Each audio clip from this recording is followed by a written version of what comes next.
The government is currently putting focus on promoting domestic tourism to ensure the sustainability of the tourism business amidst declines in international tourist arrivals. The State Minister for Tourism, Martin Mugara Bahinduka, says the government is moving deliberately to cut prices for domestic tourists who visit tourist attractions run by the government. As a ministry under OA, we have tailored particular packages that make it very easy for Ugandan to travel vis-a-vis the white person.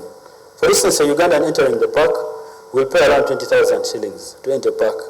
A foreign non-resident will pay around $40. So you can imagine the difference. If you look at a gorilla tracking permit, for instance, in most of these areas, a foreigner will pay around $700, a Ugandan will pay $250.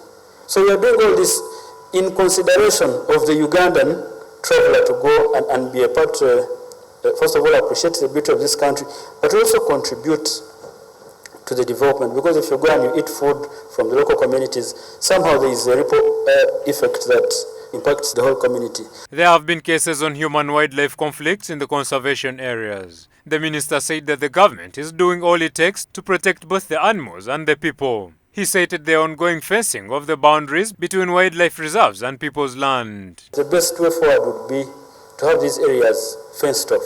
And like Professor Cameron said, indeed the electric fence works. It's been effective so far, and hopefully, if we have it in all the protected areas, then the better, so we can resolve this issue once and for all. John Makombo, the Director of Conservation at the Uganda Wildlife Authority, said that the government is compensating people with complaints arising from damage caused by wildlife and released 90 million Ugandan shillings to compensate the affected. We have already commenced the program, and we have the regulation in place.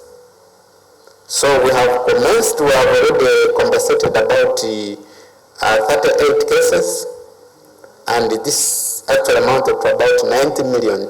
But the problem with the communities, they submit files that are incomplete.